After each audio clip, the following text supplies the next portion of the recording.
So even though an ileostomy bag or a colostomy bag is nothing to be ashamed of, step 2 would be to connect my small intestine to my rectum, and what would that entail? And we will see what he says and lays out our options 1, 2, 3. And don't get me wrong, I may cry afterward because, again, like, the reality hits me sometimes, like, good Lord have mercy.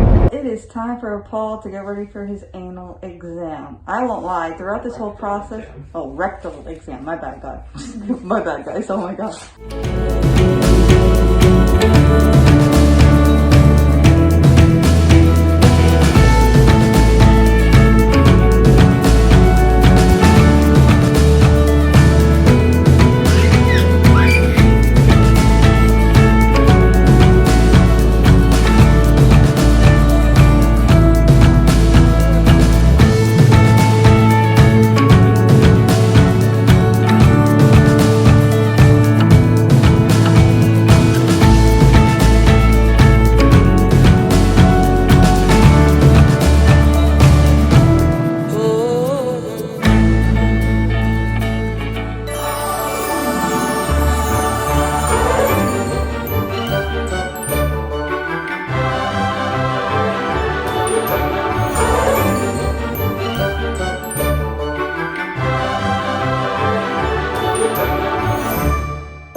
I say that, but it's not a good morning. I'm exhausted since Paul's, mini surgery the other day. Yeah, only like a day has gone by, so this is where we're gonna update you guys how he's feeling, how things are feeling, yada yada. But since then, I have been picking it up. I've been taking care of the baby like crazy, making sure everything is all set and good, and I've lost so much sleep over it. Like, I need to sleep. Yesterday, I was like an emotionless blob, and Paul was concerned. He's like, "Are you okay?" And I'm like, "I'm tired." Janice is like eating, and she's just like, "I'm tired." Like, I was. "Babe, are you okay?" Wait, what did I do? Yeah, it was a little weird. Like, I was just a little very bland. I was like, I don't have energy to smile. I have no energy to create a conversation. So, me doing this, you guys have no idea. I'm bringing out as much as I can to keep you guys entertained, to be positive. But I would be a bland blob right now. Like, but anyway, let's turn it over to Paul and see how he's doing. How are you doing, sir? So, not horrible, thankfully. That's good. I have to have this wristband on because it's a special medication. It's Exparel. It's like a local anesthetic. It's AS numbing cream. Pretty much, yeah. It's a local anesthetic that they injected into me when I had my surgery, so it numbs the area for about like 2, maybe 3, maybe 4 days tops. But it has definitely worked, because I'm not gonna lie, going to the bathroom was kind of difficult because I couldn't really control, that feeling like your sphincter. I couldn't really control it because it was all numb. That was fun. What a nice feeling. I'm have more feeling back. I do definitely feel the seton. How does it feel exactly? So it's not painful. It's just annoying. Annoying, kind of like when you sit, you kind of like I'm still on the sensitive side since it's been very recent, obviously. He has a squishy here. Yeah, I put this on the chair, like this little, when we bought our purple mattresses, we got these for free, like from the company as a gift. Yeah. So, I put that on, so it's a lot softer for the bumps in the road in the car, and it's helped a lot. And, again, feeling better, but it's still like an annoyance mostly. It's there, you know what I mean? The worst part is like cleaning yourself after going to the bathroom. That's like the hardest part, because there's this like round thing there that's just like flinging back and forth, and it hurts sometimes because it's still very new, the surgery. Yeah. And I remember the doctor said that that's going to go away with time, but it's just weird. Yeah. A lot of you guys may ask, like, oh, when are you going to get that rubber band taken out? Not anytime soon. Yeah, no. It's gonna stay in there for quite a while. So it's think about it. The fistula is there. The fistula is not gonna close up on its own. It's not going away. So the thing is that the end of the fistula sometimes can close up a little bit or kind of get restricted. So, stuff's going in there and it's not getting out, and an infection and pain ensue. So this sounds kind of counterintuitive because it's leaving it wide open, but everything is draining constantly. So that helps to avoid infection. So I did talk to the surgeon the day of Paul's procedure. After his procedure, the doctor was giving me an update. He said Paul did have a fistula. They took care of it. They didn't need to do any incisions, none of that, so that is good. Yep. And pretty much everything Paul said, you know, they put a little rubber band up his booty hole. Yep.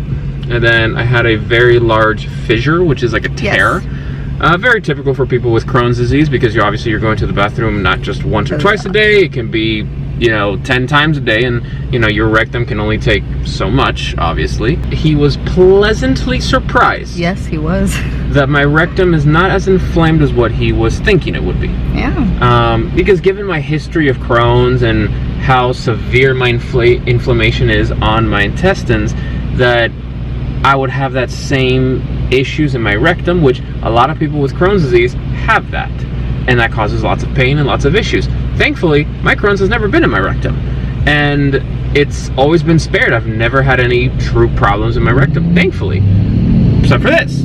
So he did say that's a good thing, because that leaves me with more options than some people. Because some people, if your rectum is completely overwhelmed with inflammation and Crohn's, there's nothing to do, unfortunately, and just it's gonna have to get removed when you remove your colon. Yeah. You know what I mean? So that is another ordeal, because then your options go down.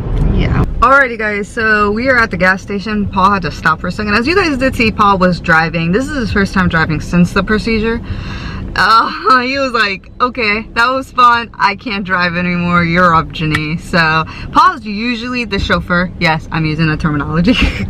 But whenever he really can't drive, he lets me know, and then I take over. But it is very rare. I drive maybe like very far and few, just because of my narcolepsy, conditions such as that.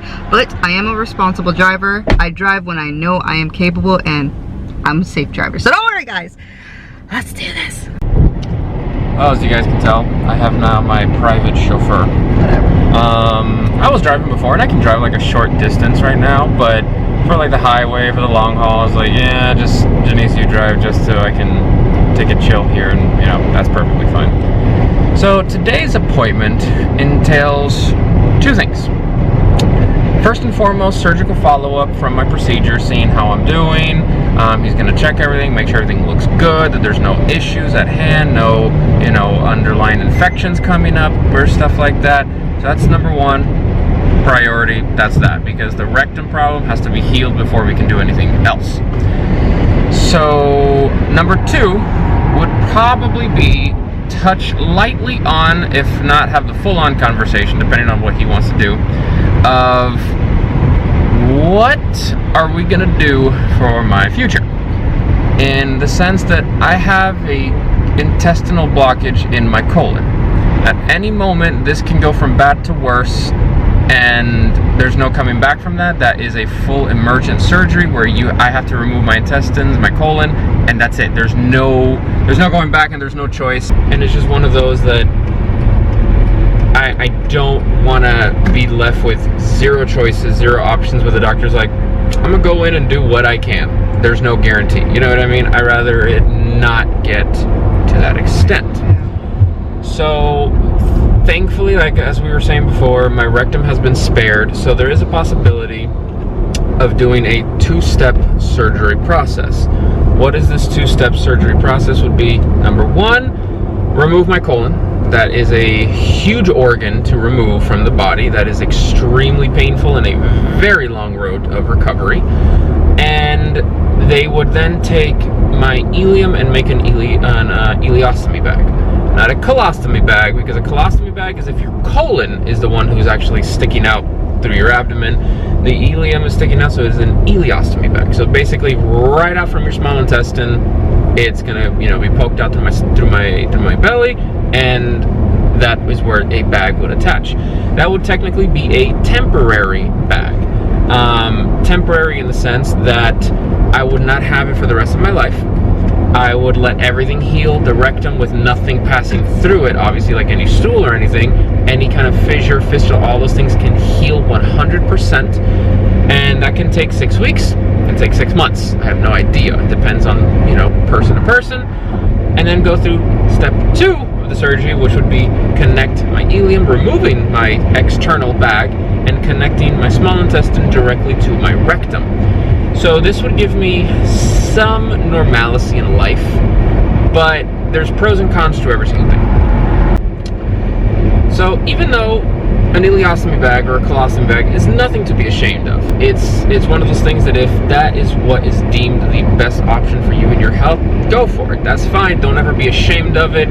That's not what it is. It's just the slightly different change of lifestyle that you have to go through in order to have that. And then the surgery, that's not easy. You know, the surgery is not easy at all, and it's crazy. So step 2 would be to connect my small intestine to my rectum, and what would that entail? Your colon's purpose, if you guys do not know this, from your small bowel, from your small intestine, it doesn't secrete anything solid. It's kind of like a greenish liquid. Your colon collects all this liquid and makes a solid and makes stool and then kicks it out. That's the job of your colon. Your colon does not absorb nutrients like that. That's what your small intestines are for. So the ileostomy bag is just for that. Now the rectum would do part of what the colon's job was, is collect this and kind of form a little bit of stool and kick it out. The problem is the rectum's small compared to your colon, so the downside of having my small intestines connected directly to my rectum is that I would have to go to the bathroom like 4 to 6 times a day, because again, your rectum can't hold that much. Now, you know, for a normal person who goes once a day, maybe twice at most, you're like, wow, that's a lot. I have Crohn's disease. I've been going 4 to 6 times a day for years. You know what I mean? So it's not a huge learning curve for somebody like me. And, you know, my doctor said that's not normal for people to go 6 times a day, to have pain with every bowel movement, to have, you know, all these things. And he's like, that's not normal. And it's not. But with Crohn's, I've learned to live with it, and it has become my norm, which is not a good thing, in all honesty. But that is that. And, you know, again, that brings me some sense of normalcy. I don't have to have a bag. You'd be none the wiser if, you know, if I didn't tell you the history and the things that I've had to go through. So that's the benefit of it. And the cons mostly are surgery and recovery. It is 2 separate surgeries. The first one with the actual removal of the colon is the worst one. I believe the recovery time is at least 10 days in the hospital. Lots of pain, lots of issues, because it's a big organ that goes up, across, and down in your body to remove. Luckily, my doctor, he does everything robotically, so the recovery time is even less, because if it's open, hell no. And if it's laparoscopic, which is better than nothing, you know, robotic is even less invasive and even slower recovery time, so it's a good thing. So that's what we're going to go talk to him about today. We are literally on the highway. We are perfectly on time. We're getting there soon, and we will see what he says and lays out our options 1, 2, 3. And don't get me wrong, I may cry afterward, because again, like, the reality hits me sometimes, like, good Lord have mercy.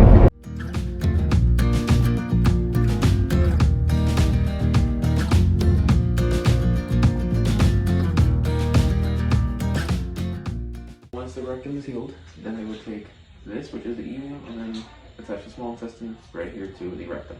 So again, pros, cons to that, but overall, I wouldn't have to have the bag permanently, which is a good thing. So we're here, we're about to see the doctor. Let's see what happens. Let me just say, this office It's old. reminds me of the 70s. It looks like the Grudge is about to come out of the TV. Like, no lie, look at this. Like, these things scare me. Like, I feel like they're just gonna give you sunburn. And then these tools, they look like they're candle holders right here. That looks like that's where they're gonna put Paul's intestines right now. I don't even know what that is. Like that, I don't even know. Suction. Ah, suction out the poopy. This little machine here in that TV is so they can do a mini sigmoidoscopy in the office. So it's like a mini colonoscopy. They don't go all the way in because you're not prepped, but they can go into your rectum and just to the first bend, and they can see a little bit here in office. This is all intimidating, I won't lie. Like, this reminds me of me going to the ear doctor. Like, I see all these tools and I'm like, what is this? Like, I even see this kind of stuff. Like, Chloroform, chloroform. No, I'm kidding. All right, guys, we're gonna wait for the doctor and we'll update you afterwards. So it is time for Paul to get ready for his anal exam. I won't lie, throughout this whole process, rectal exam, my bad, guys. My bad, guys, oh my God. But let's be honest, Paul has done this many times already, and during this whole flare, it's pretty common now. He's like, oh, I got a strip, drop him low. All right, so let's head out. Alrighty, guys, so we're back in the car. I am going to be honest with you, me and Paul have a lot to talk about, a lot to discuss, think about. What is our game plan? So wait till our next vlog so we could tell you what was discussed in this appointment. Oh, so much, guys. But right now, me and Paul need to create a game plan and think about what is best for us right now. But stay tuned for the next vlog so we could update you much more. So guys, for now, adieu and goodbye till the next time.